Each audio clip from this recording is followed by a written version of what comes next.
Essa pessoa é uma vítima da cortina de fumaça do movimento feminista, né? E é isso que todo movimento progressista faz. Nenhum movimento da esquerda vai chegar para você falando, olha, a gente tem intenções ultra nefastas e a gente quer instaurar uma ditadura socialista comunista. Não, eles vão começar trazendo pautas aparentemente nobres, né, para que você as abrace. E aí, com a preguiça que a gente tem hoje na população, né, que o brasileiro tem um pouco esse problema, vamos falar a verdade, ninguém lê livro, ninguém busca se informar, as pessoas ficam só lendo manchete de jornal e acham que aquilo é o suficiente para elas entenderem sobre algo. Então, essa pessoa compra essa ideia. Né? Então, hoje em dia se criou, né, essa história de que o feminismo serve para lutar contra a violência doméstica e contra o estupro. É uma embalagem bonita. É uma embalagem bonita, óbvia. E aí a primeira pergunta que eu te faço é você conhece alguém que é a favor do estupro? Você conhece alguém que não lutaria contra a violência doméstica? Tipo, pelo amor de Deus, desde quando você precisa de um movimento coletivo para abraçar essas coisas, essas pautas? Né? Isso é uma obviedade, assim, principal. E depois, é aquela questão, né? Eles usam isso, só que por trás, eles vão envolvendo a pessoa através desses conceitos bonitos, aparentemente. Eles envolvem a pessoa e quando ela vai ver, ela entrou no movimento coletivo e abre uma aspas aqui, todo movimento coletivo é de esquerda, tá? A direita não é coletivista. Então, se você se diz parte de um movimento coletivo e de direita, isso é como água e azeite, tá? Isso não existe. Então, se você abraça um movimento coletivo, como o feminismo, independentemente da pauta que você acha que você esteja defendendo, você automaticamente vai cair na esquerda, porque eles são como um redemoinho e eles vão te puxando para baixo e você, no sentido de, eles vão te atrofiando e vão te envolvendo de forma que você, no final, abrace toda a cartilha que vem por trás. Atrofiando a capacidade de julgar. De julgar, porque você vai ficando...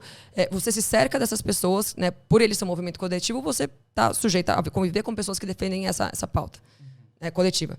Então, existe uma cartilha, né, do movimento feminista. Assim como existe uma cartilha do movimento LGBT, existe uma cartilha do movimento negro, existe uma cartilha de todas essas minorias, né, ditas progressistas. E, então, eles começam dessa forma, né, mais atrativos, mais com esse discurso de paz e amor. E por trás, né, quanto mais você se aprofunda nas pautas, quanto mais você convive com essas pessoas, você vai entrando, às vezes, num caminho sem volta. E aí, quando você vê, você tá de cabelo azul, sem sutiã, na Paulista, falando Lula livre. Entendeu? E você começa a odiar até família, parte da família. Sim. Que... Cara, vamos lá, né? O Brasil tá bem dividido, né? Sim. E, inevitavelmente, se você tem mais de 4 membros na família, é bem provável que você tenha pelo menos um que discorda de você ideologicamente. Sim. E começa a ter muito essa secessão, essa separação dentro da família. Se a pessoa não tiver uma cabeça muito bem ajustada, e aí eu acho que é de berço, eu acho que é pai ou mãe ali, falando com teu filho, fala só, você pode até, de repente, ir para esse caminho que eu não concordo muito. Porque eu também acho. Eu acho que pais de direita podem ter filhos de esquerda, desde que fala assim, ó, você tem certeza do que você está fazendo? Eu acho que isso aqui, ó, apresenta para o menino ali, ó, não é tudo que a tua professora está falando, tem isso aqui, tem isso aqui. Assim como a questão da direita também, que muitas pessoas não concordam em algumas pautas. Mas uma coisa que eu quero entrar aqui para você e dizer é o seguinte, isso entra muito naquele ponto do discurso do Viva o SUS. Para mim isso é perfeito exemplo. Quando começou o negócio da vacinação, começaram a ecoar Viva o SUS, viva o SUS, viva o SUS, tipo assim, em defesa do SUS. Eu pergunto assim, tem alguém contra o SUS? Alguém quer acabar com o SUS? Eu não tô entendendo. Exatamente. As pessoas querem melhorar o SUS, né? E que viva o SUS. Viva o SUS o quê, né? Tem gente morrendo nas filas do SUS, tipo, desde que o SUS foi criado. Sim, tem isso, mas eu sou contra um pouco essa retórica de que a direita e a esquerda têm que ser apresentada para uma pessoa para ela decidir o que é melhor. Porque a esquerda é o mal. A esquerda é tudo que tem de errado no mundo. E não tem como você ser uma pessoa que busca o que é belo, justo e moral e ser esquerdista. Por melhor que seja a tua intenção. Sim. E, inevitavelmente, você vai cair na base da esquerda, que é a destruição da família, que é o aborto, que é a destruição de tudo que faz sentido para mim enquanto uma pessoa que busca a verdade. Fala um pouco mais sobre isso. Por que no seu conceito a esquerda seria o mal? Não precisa, eu imagino que seja coisa para 3 horas de conversa, mas fala um pouco, vamos entrar nisso. Bom, a esquerda... O que é a esquerda, né? Quem criou a esquerda? A esquerda Se a gente for lá para trás, a gente pode falar que ela teve teve um início ali na Revolução Gloriosa, na Inglaterra e tal, mas ela se solidificou mais. Hoje acho que os frutos que a gente colhe mais dela são da Revolução Francesa.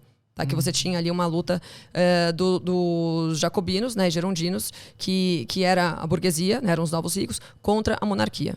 Então, eles se juntaram para depor essa monarquia, porque eles achavam que eles tinham que...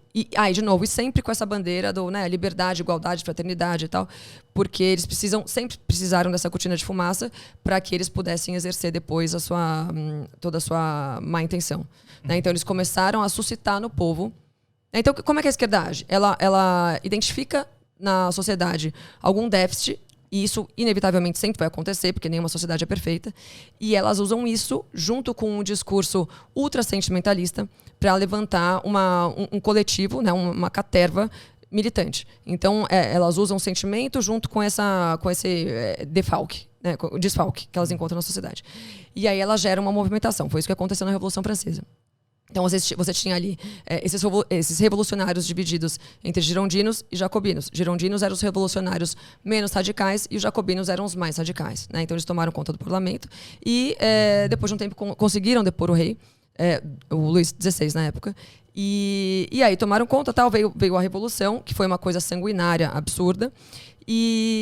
Então, ela já nasce errada pelo fato de que já ficou mais do que provado que nunca se tratou do bem comum. Nunca foi a respeito de igualdade para todos. Sempre foi uma questão de transferência de poder. Então, eles tinham a burguesia, né, que eram os novos ricos na época, tinham esse ressentimento da nobreza, né, da monarquia, porque eles sabiam que eles jamais fariam parte daquele... Né, que tem que nascer, da alta, uma casta, né? Exato. Uhum. Então, eles se rebelaram porque eles queriam ser os nobres e ter os maiores benefícios, enfim.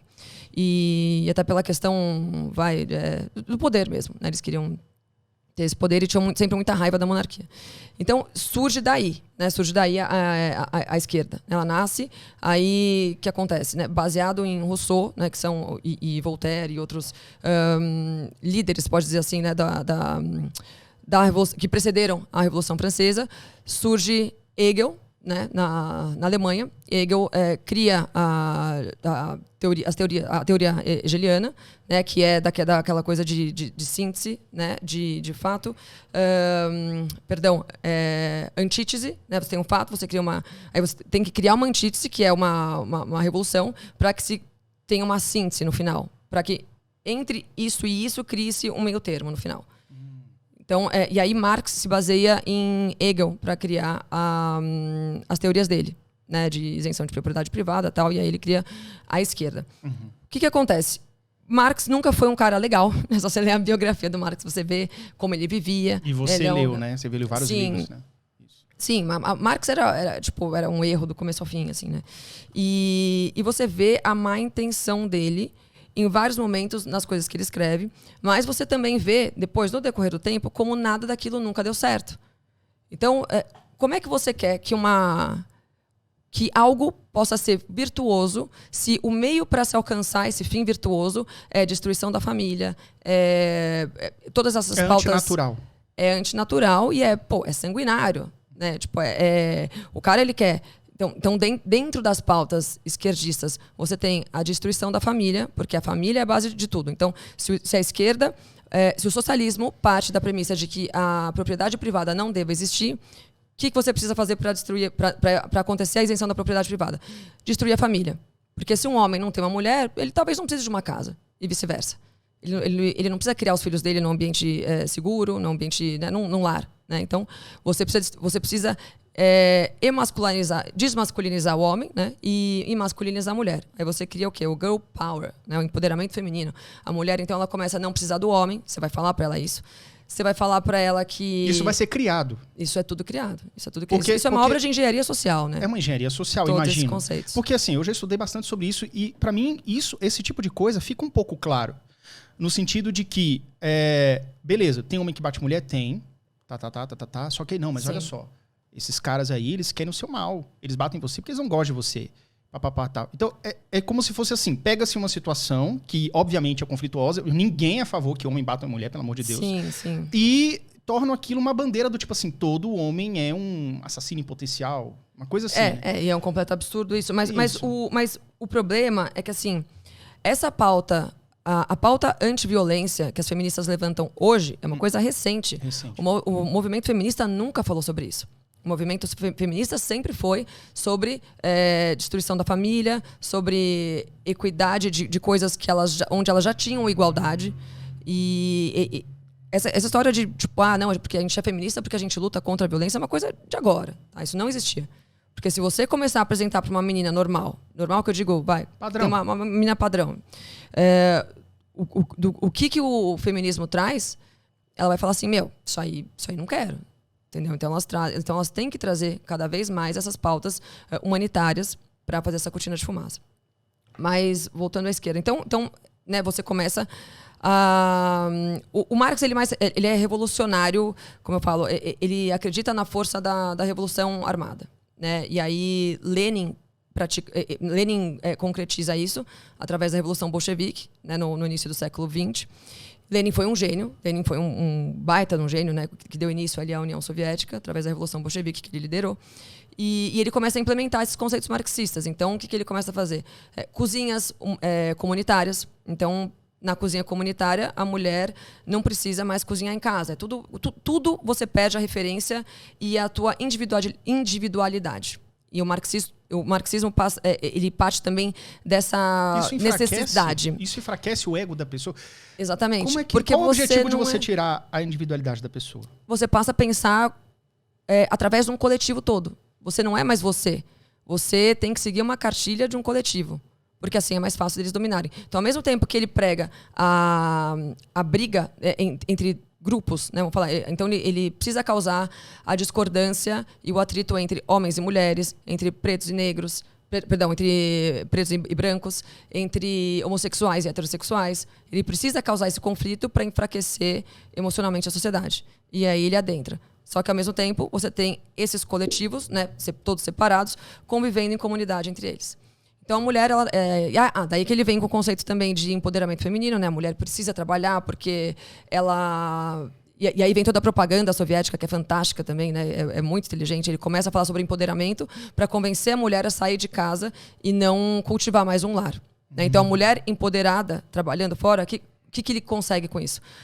Mais imposto, né? Porque antes você tinha só os homens trabalhando, agora você tem homens e mulheres, ou seja, você tem o dobro de pessoas te pagando imposto, ou seja, enriquecimento do Estado, né? Exato, produzindo mais também. E você tem também a mulher largando os filhos e delegando a educação deles para o Estado. Aí começa, inclusive, a ser pulverizado o conceito de creche, né, que era zero comum antes disso. Até porque, né, se a mulher precisasse fazer alguma coisa antigamente, ela delegava para uma mãe. Início do século XX. Tá. A mulher sempre delegou para uma mãe, para uma irmã, né? As pessoas viviam em comunidade, uma avó. E nem sempre, né? Porque a mulher ficava mais em casa. Era um atributo da mulher cuidar do lar, assim. E aí ele demoniza isso. Ele começa a demonizar o papel da mulher no lar.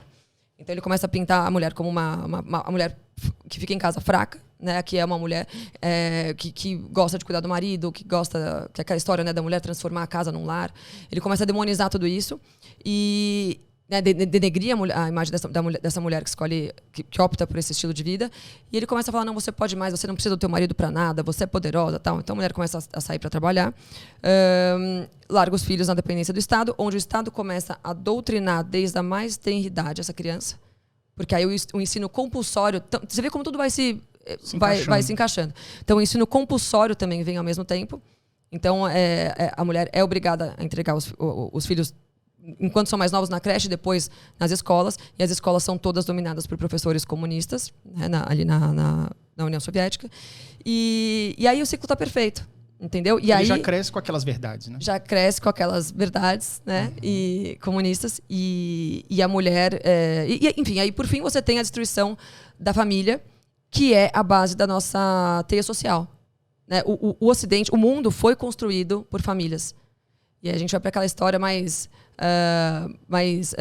primata, talvez, né? Aquela história de o homem e a mulher têm papéis complementares desde... Independentemente de se você acredita em criacionismo ou se você acredita na evolução de Darwin, o papel do homem e da mulher sempre foi complementar.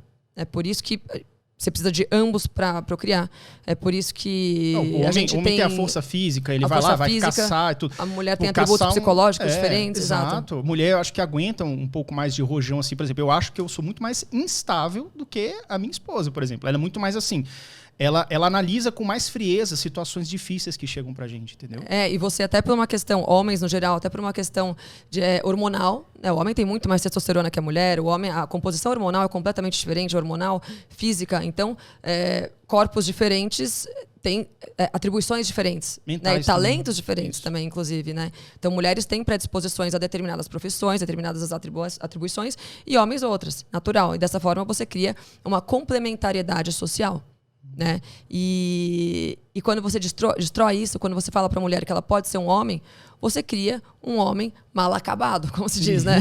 É uma mulher tentando ser um homem e ela nunca vai conseguir fisicamente, e muitas vezes... Nossa, isso aí vai rolar um cancelamento pesado você falar.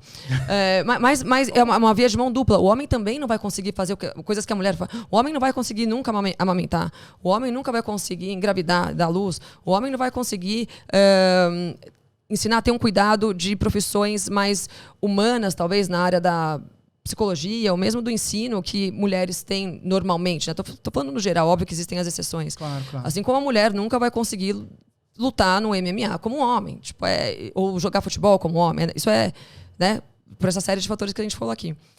Mas as pessoas não aceitam isso. Então, é o momento da relativização universal, né? Por exemplo, o jogo, é Neymar com Marta, e aí você pergunta pra pessoa, quantos jogos do Neymar você assistiu e quantos da Marta? Cara, o patrocinador vai onde os olhos estão, cara. É o mundo capitalista. Ainda somos capitalistas, então eu vou pagar, tipo assim, quem sou eu, tá ligado? É tipo assim, quantas pessoas estão assistindo aí e quantas pessoas estão assistindo se fosse, sei lá, um outro podcast bem mais antigo, bem maior, do Vilela, por exemplo. Então, tipo, cara, onde é que os olhares estão? As pessoas vão atrás disso. Sim. Outra coisa também, não tem vamos supor, pouca mulher para fazer, menos mulher para fazer, sei lá, engenharia. E muita mulher fazendo pedagogia. Cara, mas por que optaram por isso? Quem que tá proibindo? Entendeu? Então, aí eles vêm com a retórica da construção social. A gente teve um cientista, se não me engano, foi Kinsey. Preciso pesquisar, não sei se está certo esse nome, tá? Eu acho que foi Kinsey. Que veio com a ideia de que as pessoas são fruto da construção social e que a biologia pouco importa. E aí veio a Simone de Beauvoir, né, que foi a maior expoente feminista da segunda onda. Ela que deu início à segunda onda feminista, né, ali no final da década de 40. E ela vem ela era uma militante marxista, esquerdista, e ela vem com o conceito de que você não nasce mulher, você torna-se mulher. Isso porque a sociedade, desde que você é jovem, só te dá vestido rosa, a tua mãe te dá boneca para brincar, e que, na verdade, isso é uma construção. Que, na verdade, você pode ser qualquer coisa, independentemente da tua situação biológica. E aí, mais para frente, né, lá na década de 80... 80? 80 e 90 e tal. Recente. Já recente. Já vieram outras teóricas feministas falando que ninguém é homem e ninguém é mulher. Né? Todos são construções sociais. Então, o homem é uma construção social, a mulher também. E você não necessariamente precisa ser homem se você nasceu no corpo de homem, e a mulher é a mesma coisa. E aí a gente começa... E aí o feminismo dá origem à agenda agenda de gênero. Uhum. Veio do feminismo, então? Veio do feminismo, foram teóricas feministas. Esses cientistas mais lá atrás, mas elas que aprimoraram e fizeram... E romantizaram a história da agenda gender fluid, né, e pulverizaram.